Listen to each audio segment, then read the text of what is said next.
Hello, friends. I am Micah Woods, the Chief Scientist at the Asian Turfgrass Center. In today's episode of the ATC Double Cut, we will take a look at a recent blog post that I did about coring, about hollow-tine cultivation, and this is one that I wrote in response to some feedback that I got from John Reilly.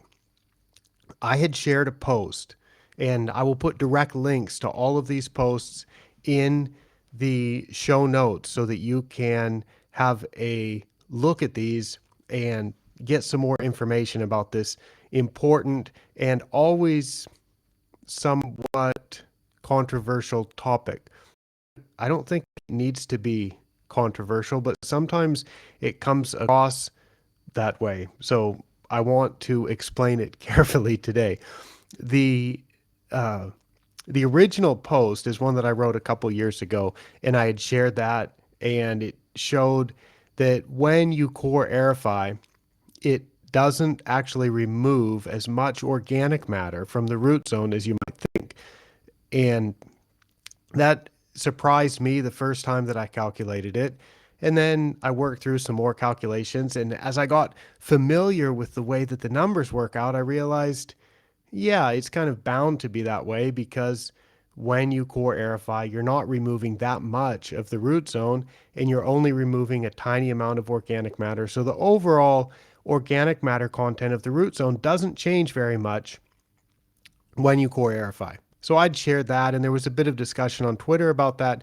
And John Reilly, who is the golf course superintendent at Longboat Key Club in Florida, I believe that's where he's at, he made a very insightful comment, and he said that obviously there is a benefit to coring because a lot of people are getting a good result from it.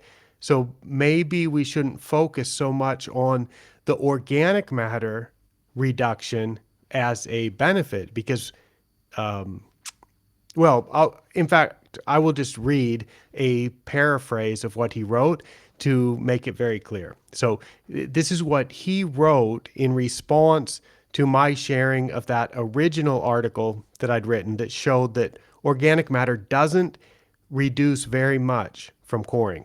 So he wrote, for the amount of mechanical disruption and cost of coring, should organic matter reduction be considered a statistically significant reason for the practice?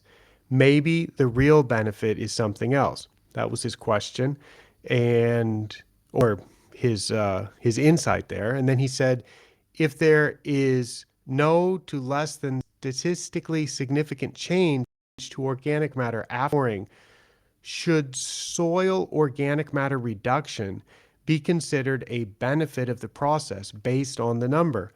Obviously, benefits of coring exist. And I wrote back to him after I'd read those comments and I said, good point. That gives me an idea for another blog post. And that's the one that I'm talking about today in this ATC double cut. I said, I think the benefit is growth stimulation. If that's needed, then cultivation helps. And I made a note at that time in my file about upcoming blog posts, uh, my long list of things that I would like to write about. And I thought, when I get home, I'm going to look up a textbook and I'm going to look at the list of all of the things that are given as textbook reasons for coring. And I'm going to explain my take on this and explain why I think that the primary reason one would want to core is if growth stimulation is needed, if there needs to be a burst of growth or more rapid growth to generate some more plant material for a while. So this blog post that we're talking about today is titled Coring, Maybe the Real Benefit is Something Else. And it is my answer to what John Reilly suggested. So I've been traveling a lot, as regular listeners of the show will know. And in fact, I'm recording this from a hotel room, as you might be able to see if you're watching this. Anyway, I was home for a few days last week, and I looked up the excellent Turgeon and Kaminsky Turfgrass Management book. And I put a link to that in the blog post as well, where you can buy that book, which is really a good value. It's half the price or less than other turfgrass management books, and it's in full color. So I just think it's wonderful to have all of the images and the graphics in color for this book. So anyway, there's a link to that in the blog post.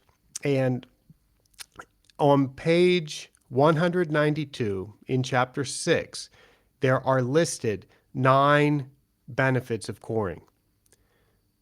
I will just read these. And I don't think they're meant to be in any particular order, but they are numbered. So I'll just read what it says in the book. Benefits of coring include the following. 1. Release of toxic gases from the soil. 2. Improved wetting of dry or hydrophobic soils. 3. Accelerated drying of persistently wet soils. 4. Increased infiltration capacity, especially where surface compaction or thatch limits infiltration. 5. Stimulated root growth within the holes. 6. Increased shoot growth atop the holes. 7. Disruption of soil layers resulting from top dressing. 8. Control of thatch, especially where soil cores are reincorporated or where top dressing follows coring. 9. Improved turfgrass response to fertilizers. I have often been focused on item number 8, control of thatch, especially where soil cores are reincorporated or where top dressing follows coring, because I have thought, and I wrote about this in the blog post, that yes, coring can do all of that, but there are less disruptive or more efficient ways to accomplish item 1, 2, 3, 4, 5, 6, 7, and 9. If I want to release toxic gases from the soil, I don't need to core. I could solid tine or vent or slice.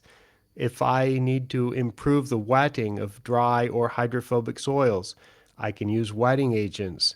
I can irrigate more carefully. I can use other types of soil cultivation that don't necessarily involve pulling cores. I've always thought that there are really good alternative ways to accomplish most of these other items on the list that are given as textbook benefits of coring, except I have focused on item number 8, the control of thatch or the control of soil organic matter and the incorporation of sand top dressing. I have often thought that that was really the primary reason that one would do that. So let's see, what did I write? Yes. For item 8, I used to focus on that, suggesting the control of thatch through organic matter removal with core removal was the primary reason one would want to core. But I don't go that far anymore. I don't focus on that anymore because I have made the calculations and figured out for myself and reread some old and new research and realized, wait a second, coring doesn't actually reduce organic matter at all. It's the sand that you add that would potentially lead to a reduction in organic matter. But the main thing to do is just don't create the organic matter in the first place. Just don't grow the grass too fast so that one doesn't, ideally, one will not have too much organic matter simply through controlling the growth rate.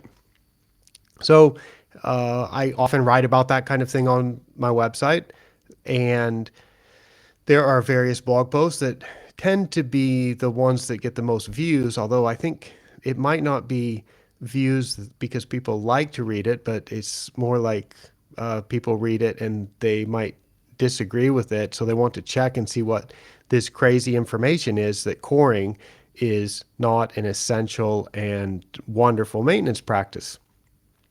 So anyway, I'm not trying to be controversial. I just try to explain what my understanding of this process is and what my understanding of turfgrass maintenance and turfgrass organic material management right at the surface of a root zone should be or could be. So John Reilly pointed out that obvious benefits to coring exist, and maybe organic matter reduction should not be considered a primary benefit of coring. I admit that I once thought that it was, but if you note the textbook list that I wrote there, that I just copied that verbatim from the textbook, it's only 1 out of 9 items on the list. It's only control of thatch that is listed as a benefit, and not even they don't go so far to be exactly saying that you'd get a reduction in organic matter. They just say control of thatch. But I agree with John that there are benefits of coring. And for me, the way that I think about it now, at the time that I am recording this, what I think the benefit of coring is, and I wrote this in the blog post, I said, it seems obvious to me that the benefit is growth stimulation. If one needs the turf to grow more, perhaps to fill in some thin areas, coring is a great way to accomplish that. If one needs to create larger plants, more below ground biomass, and more above ground biomass, coring is a great way to accomplish that, because uh, you get a growth burst after coring, and I don't know that that is entirely due to the coring itself, because there are a lot of things that go along with coring, like extra fertilizer, an increased supply of water, reduced mowing frequency, increased mowing height temporarily, perhaps some reduction in plant growth regulators. And any of those maintenance practices on their own, I wrote, could lead to more growth. But you put all of those together and you combine all of those maintenance practices, all those temporary changes in maintenance that go along with coring, the extra fertilizer and water and increased mowing height, reduction in growth regulators, combine that with all that extra oxygen and air in the soil that can lead to a burst of nitrogen mineralization also. And that is bound to happen when the soil gets disturbed. If you do that during a time of the year when the soils are not bitterly cold, there is almost certainly going to be a growth response. So if you need to fill in some areas that are thin, if you need to create bigger plants, and by bigger plants I mean the plant will have a bigger below ground biomass and perhaps some more above ground biomass as well, then coring is a great way to do that. But we don't necessarily want to have bigger plants.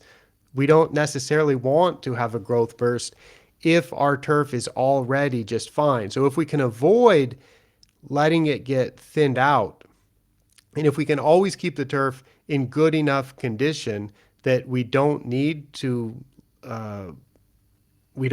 force it to have a growth burst, then I think we can often avoid coring and avoid the disruption that that causes, and just manage the organic material accumulation through sand top dressing if necessary. Ideally, get the growth rate just right so that the grass is growing fast enough so that it always maintains a good surface and doesn't thin out. But we can also avoid the extra growth that might lead to organic material accumulation at the soil surface that would need to be removed by coring or diluted with sand top dressing or removed by scarification or anything like that. So I wrote in one of the final paragraphs, I said, one way of managing turf is to restrict growth and put a lot of stress on the turf in between coring events. In that case, the coring event could be just the growth burst needed to recover from the stress and to prepare the plants, to make them large enough again to handle the upcoming stretch of restricted growth and low mowing and high traffic. And I guess that's kind of the conventional way. But there is also the management approach that I advocate now and that I think might be possible at a lot of places around the world. And that is to try to keep the conditions good almost all the time. Try to have limited growth all the time, but not too low. Hopefully not letting the grass thin out enough that it ever needs the growth stimulation of a coring event. Hopefully not letting the organic matter, the organic material, ever accumulate to the level that it needs to be removed by coring and replaced by sand. So there's always the option, I wrote, to core and to get that growth stimulation. There's always that option, and it's a tool that is great to have. But the way that I would like to manage now, I'd try to make the intervention of coring, the intervention that then creates or allows all that growth stimulation. I would like to do that as infrequently as possible. So that's what I wrote about in that blog post about the benefits of coring, and maybe the real benefit of coring is something else, that it's not organic matter management. So I I think that this is a topic that makes sense to a lot of people.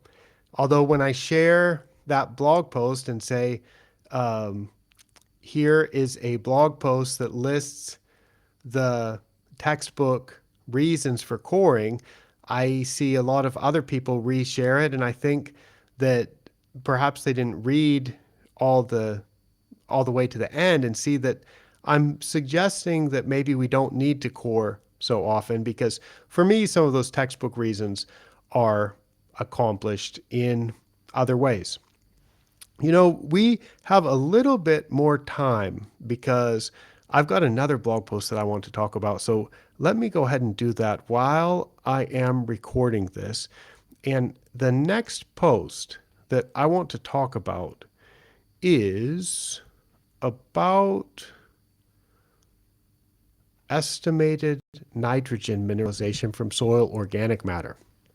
So this one is another recent post that I made, and this one is one that I thought of as I was listening to Frank Rossi on the Frankly Speaking podcast, his show. And he had a very interesting episode recently. There's a link to that episode in the blog post also. So all of these links you'll find in the show notes, in the description, and on my website at asianturfgrass.com.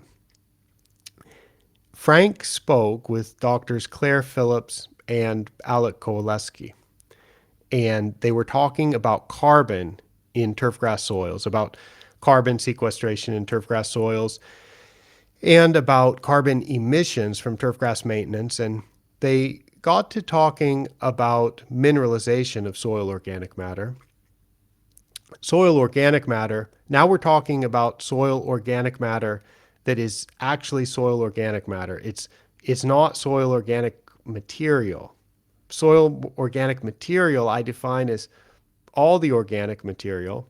Soil organic matter, notice the difference. I'm using the words matter and I'm using the words material. By material, I mean everything.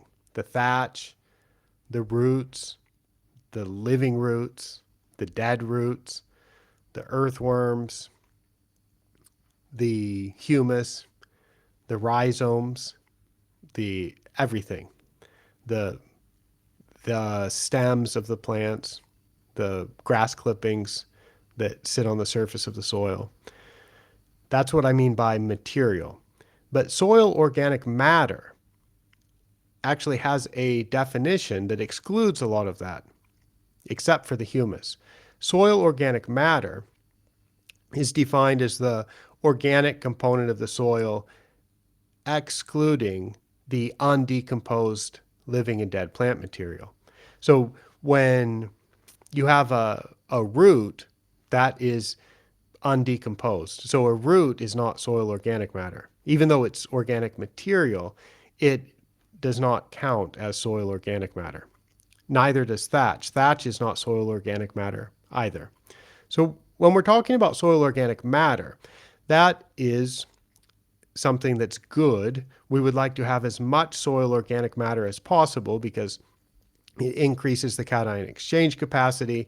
It stores carbon. Soil organic matter is about 58% carbon. So you can switch between soil organic matter or soil carbon by using that conversion. And the soil organic matter, the 42% of soil organic matter that is not carbon, that is things like nitrogen, sulfur, phosphorus, micronutrients, various other things that are not carbon, but as that organic matter breaks down, as it's mineralized, those become plant available nutrients. So Frank asked the question. He asked the question at about the 26-minute and 50-second mark of that very interesting podcast about soil organic matter and carbon in turfgrass soils. He said, can you imagine a system? He asked his guests, can you imagine a system where simply having water available to keep that soil functioning would provide enough nitrogen to the grass? And that is a very interesting question. And it's something that over the past few years, I've been calculating and providing on soil test reports that I do. So when any of ATC's clients send a soil sample and we get that tested at Brookside Labs, and then I prepare a report, one of the calculations that I make is based on the amount of soil organic matter in their soil test results. And based on the temperatures at their site, I will make a calculation that estimates the nitrogen mineralization month by month for the upcoming year. And I showed 4 typical examples that I think are typical. This shows some of the things that you might expect, such as if there's more organic matter in the soil, you're going to have more mineralization. That's one thing. Number 2, if you are in a very cold location, so I showed for a subarctic location, one of the charts that I showed, the total estimated nitrogen mineralization is quite low because the soil temperatures are so low, so you won't have so much microbial activity. And in a tropical location, I also showed in a tropical location what the results would look like. So I've got a chart there that you could look at to see what that type of calculation looks like for 4 different sites. And I annotated that with the grass type and the type of climate that it was in. And then I wrote about this also. So for example, the first one is 0.94% soil organic matter, less than 1%, and it is creeping bentgrass greens in the transition zone. This is a little bit below average. This is, I think the average organic matter on creeping bentgrass greens is something like 1.4% in the ATC data set. So these samples were collected in January of 2022. So on the chart, I showed the estimated nitrogen mineralization that starts in the next month. It starts in February of 2022. And there are high temperatures because this location was in the transition zone. But even though it's in the transition zone, when you so you have high soil temperatures, but when you have less than 1% organic matter in the soil, you're just not going to get that much mineralization. If you have zero organic matter in the soil, you'll have zero mineralization. So you could have perfect soil moisture and perfect temperature conditions for mineralization, but if you don't have the organic matter there to begin with, you're not going to have so much mineralization. So for this site, the total annual mineralization that is estimated is 2 grams of nitrogen per square meter per year, or 0.4 pounds of nitrogen per 1,000 square feet. And the reason why I like to show this monthly rather than annually, so of course I calculate annual total, but I show on the soil test reports what this is predicted to be on a monthly basis, because I like to know when you can expect that nitrogen to be mineralized. And for this location in the transition zone, at the site temperatures that will be typical for that location, 40% of that mineralization is expected to happen in the 2 hottest months of the year, in July and August. And then I showed another example.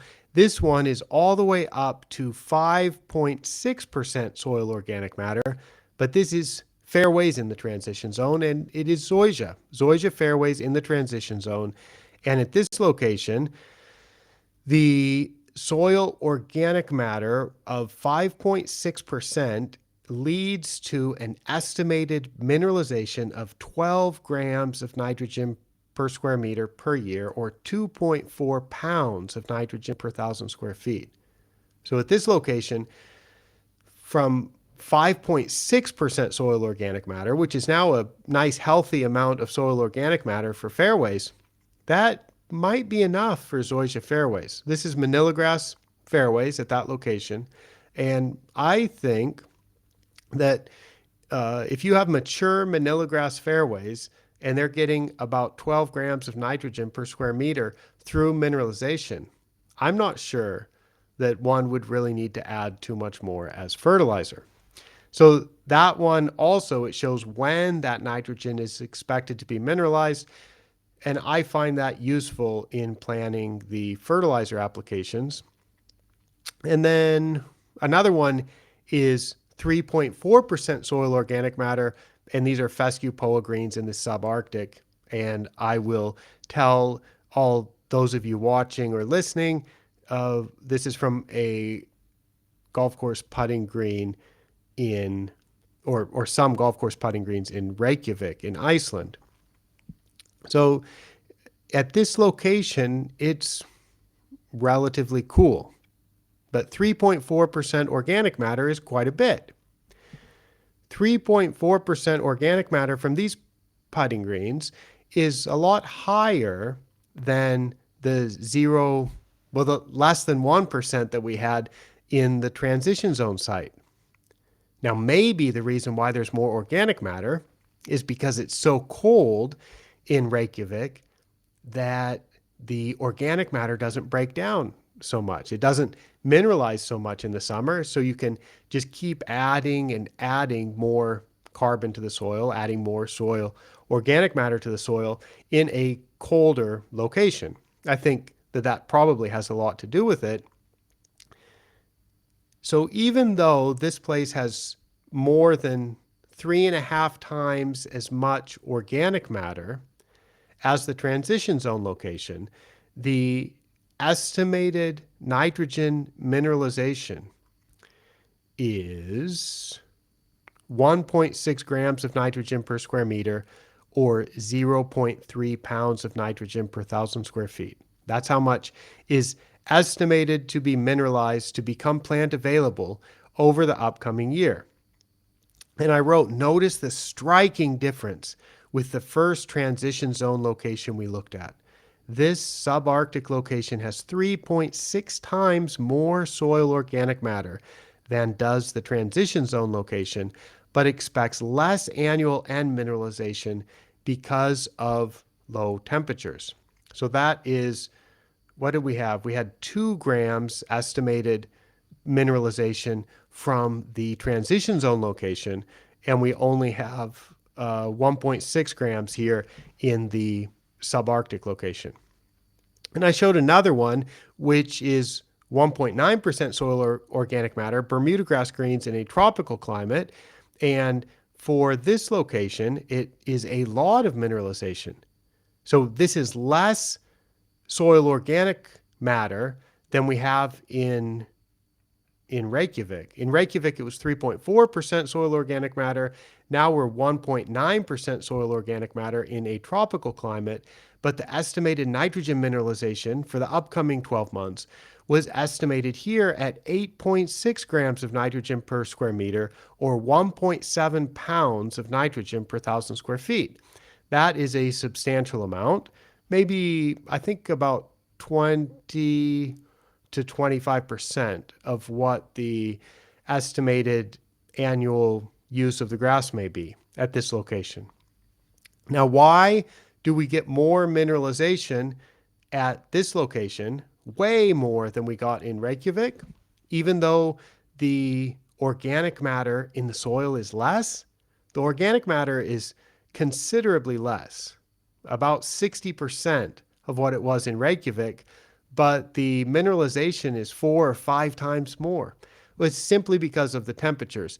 In a tropical location, it's warm year-round, and you will have mineralization happening at rapid rates year-round, assuming that there's enough air in the soil and assuming there's enough water in the soil. So I thought it's interesting that Dr. Rossi asked that question, and I wanted to show how I try to answer that for all of the soil test reports that I do. So that is 2 recent blog posts that you can find on the ATC website. You can find those at asianturfgrass.com. I have newsletters that if you like to get email newsletters with the full text of each blog post on the same day that it is released, you can subscribe to that, and you can find that on the newsletters tab at asianturfgrass.com. I would like to thank you for listening. I think that these topics are quite important to understand.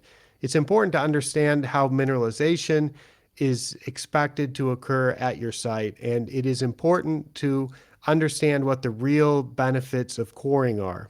So I hope that you'll have a look, that you'll consider these topics, maybe have a look at these blog posts and have a consideration of how this might be related to you. All right. I am at the Portuguese Greenkeepers Congress, and I'm going to go give a presentation this afternoon in a few minutes. So I will sign off soon. Thank you for your interest in these topics. For ATC from Porto, I am Michael Woods.